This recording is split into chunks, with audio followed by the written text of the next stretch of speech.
I've got an ulcer. Oh no. Yeah, I've had it for like 4 days now. You know what's good for that? Lumin Skin. I don't think it is, but No, you can't put. I was going to say, don't use Lumen Skin on an ulcer. Inside your mouth. No. But we are sponsored by Lumen Skin today. Oh, damn. Okay. No, we'll get to it. We'll get to it. Oh, okay. I'm doing a pre-one, man. I'm just saying, like, if anyone wants to sponsor us, this is the treatment you get, you know? Oh. Link in description. Click it right now. Okay. And you get the main deal later on when you least expect it. Damn. Because, you know, like YouTube videos, your recent video was a good sponsor, actually. Thank you. Because it was not only creative, but it was in the middle, like right in the middle. It wasn't at the start. I think a lot of viewers would appreciate that. See, no, but that's what all companies always say. Oh, it has to be within the first 2 minutes. Minute, yeah. And I'm like, well, if you do that, people will skip through it. Yeah.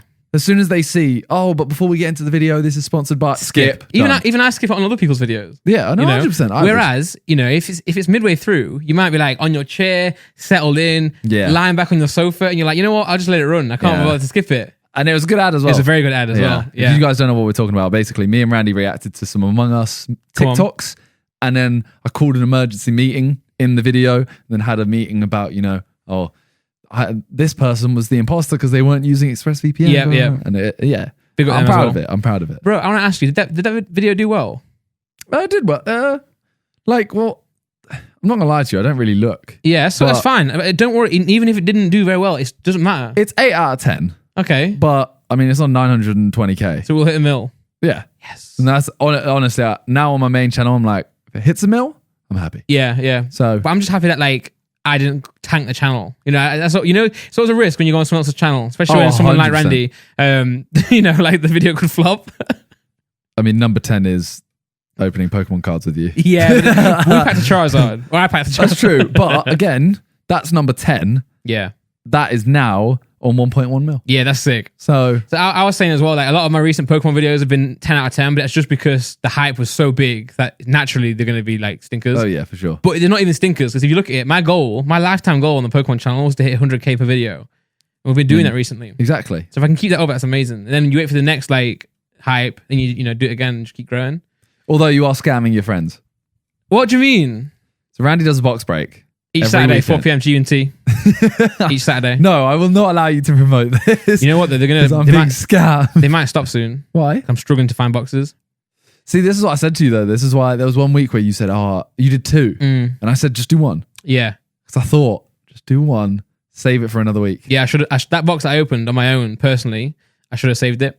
But both videos did bang, so I'm like, happy for that. It's still videos, but I'm not scamming my friends. No, he's not. But me and Ethan have. Thing is, Josh has got a hollow. Oh yeah, he keeps saying that he's been scammed, but I mean, he got hollow. Yeah, he had Wiggly stuff hollow, not the best, but still hollow. He did get like a little bit cheated in this recent one because I did like literally touch his name. Well, not cheated. Like so. Basically, long story short, Randolph does box breaks where he opens packs. People pay for them, and he opens them on a live stream. Me, Ethan, Josh have done every week. Yeah. So far, out of the 3 weeks, 3 weeks, me and Ethan have got nothing. Yeah. As in, like, no hollows or anything. Josh has got 1 hollow. But last week, he said, I just want a Fearow. That is the card he wanted. Well, no, it was like Moltres, and that got pulled. Gengar, that got pulled. So his last one was Fearow. And then you picked out a name, and as he did it, Calix paused the video, and as Randolph is picking the name, there's a name brushing against his finger that's unfolded a little bit, and you can see it says Zerkaa. Yeah.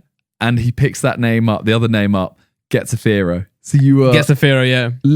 Half a centimeter away from getting... You know the guy who, the guy who got the Fearow is the guy who I bought the box off? Really? Which is mad, yeah. He's gassed. Because obviously he was like, he appreciates me buying the box off him, but the fact that he offered to buy a pack is mad because £500 is a lot of money. And for him to then sell it and be like, you know what, I want to get involved. And I guess he's gassed because he got a Fearow. Was it 2 transactions? Or did you just knock the price down by 500? No, he literally, I bought the box. Then he bought a pack off the stream, off the website, sorry. Mad. Like normal, yeah. I don't do any deals like that at all. Like, people think I'm mine, but I make it as fair as possible. No, I mean, that wouldn't be unfair either. True, yeah. But I mean, you're just going, okay, take 500 off the price I'm about to pay you, and Yeah. I'll do one of the packs. Like that's Even some people always say, "Oh, I'll PayPal you the money," but I'm like, "Nah, can you just buy it off the website?" Because it makes it a lot easier as well. When we do that actual postal, like I don't have to then get your address. I mean, I know where you live, but you know what I'm saying. I was gonna say you hand delivered the first one, and I did pay £1.50 for that. So yeah, and I'll give it you back. Did you use the code? No. Oh, damn it. I tell a lie. I actually gave Simon a £3 discount code for postage because I keep bringing it to the podcast. No, I keep paying for postage and he hand delivers it because he's here. To be fair though, for full transparency, when I do post them, we spend way more than the price they pay for shipping because we do like tracked, insured. £1.50 is like £1.50. It might cost that if you're not going anywhere, pretty much. Yeah. But if they're abroad, that's definitely more than £1.50. Well, I think the abroad shipping, to be fair to them, is like £8 they pay on top. But we do spend like £30 per one because we like track it and insure it. Because obviously, if someone like loses a base pack, we're gonna have to refund that. So we make sure we get it properly sent. But it's a lot of fun, man. I've been enjoying it. I think I'm struggling to get boxes now, also because people charge me a lot. I mean, to be fair, shout out to Poke Collector, the guy who got me my Team Rocket box, solid price there. That's what's next week. Just to quickly plug 4 p.m. if you want to watch it. But it should be a good one. I did get a pack. Yeah, Sam's got a pack again. They keep supporting me, man. But that's why I feel bad because it's completely fair. So like your name's going to the bucket like everyone else's. I picked the name out. I made sure that all the names are the same size now. I think the Jungle Week, if someone had a long shout out, it'd be different. So now the amount of packs you get, the font is so big that it like equals it. So it's as fair as it can be. And yeah, you guys do keep getting shafted. It's so upsetting. And then JJ come through this first pack. Opened he was in here for 1 week and he didn't even know what the cards were. He got a hollow Clefable, and he literally looks at me and goes, "Is that good?" No. He did an Instagram story and he was like, "Oh, I got a hollow. Mad." I hated it.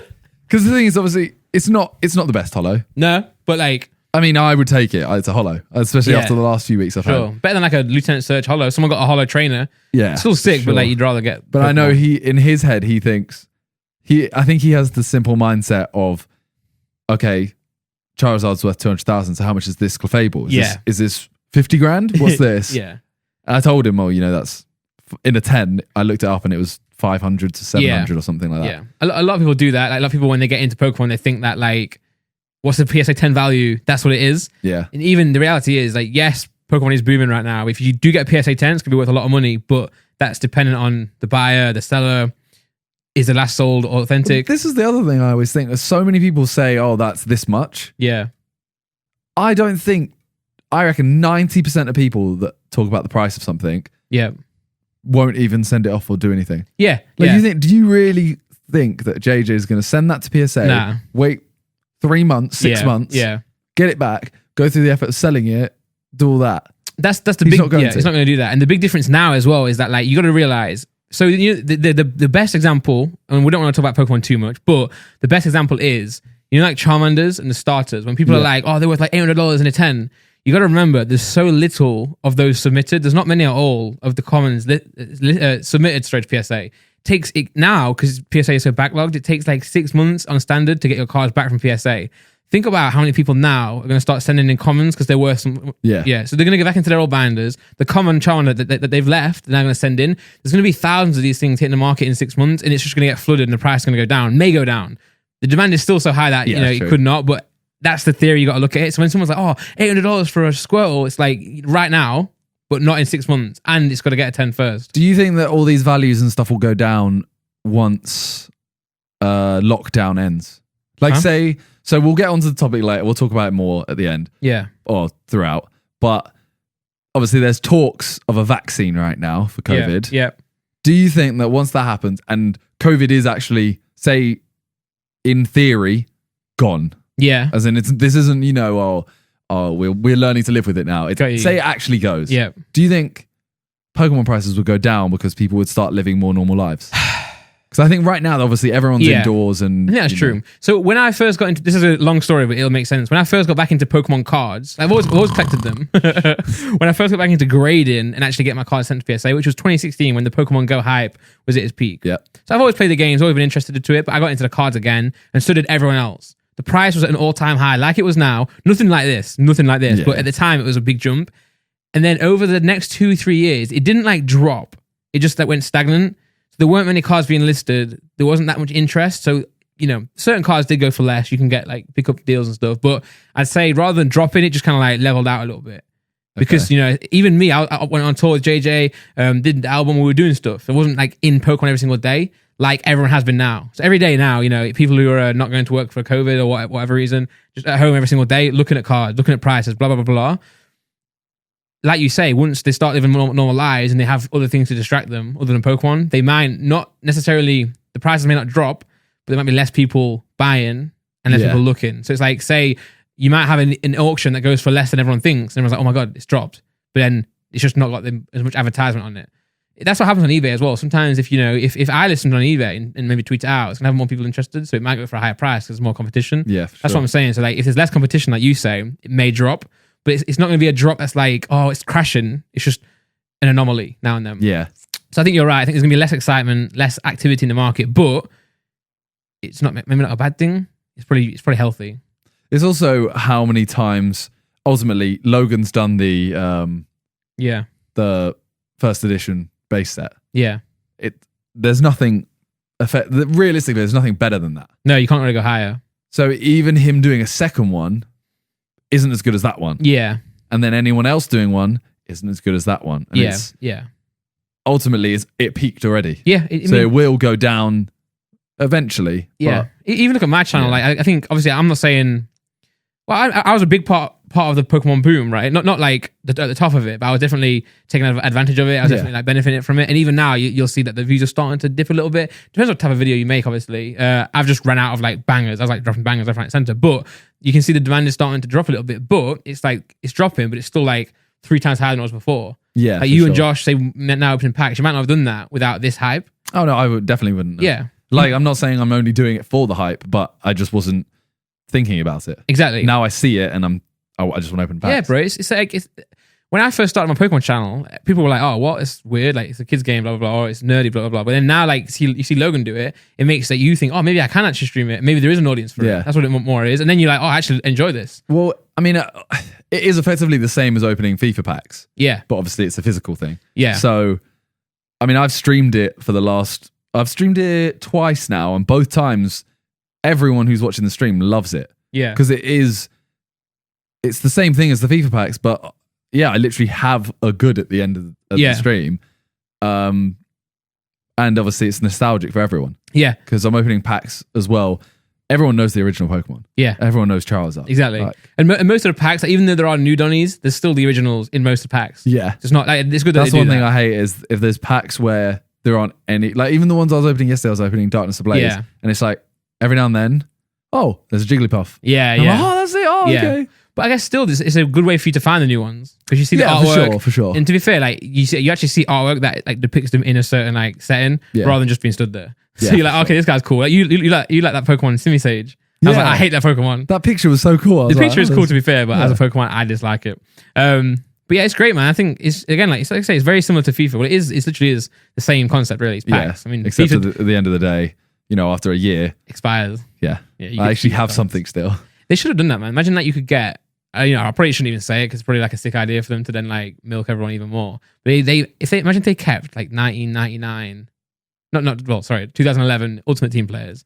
So you could get, they've got legends, but instead of having legends, you have actual like old cards. So you could get Team of the Year, they Santa do Cazorla. Throwbacks. Oh, they do that. Oh, okay, but not.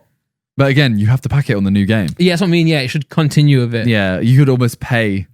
It would be a scam, but you could pay to take like cards over. Yeah, so yeah, but maybe you can't use them in like Foot Champs or the meta, but you can use them in like Rivals or is that competitive as well? Rivals technically is but you could use it in like the Foot Friendlies and stuff. Yeah, that'd be quite sick. Concept. That'd be pretty sick. Yeah.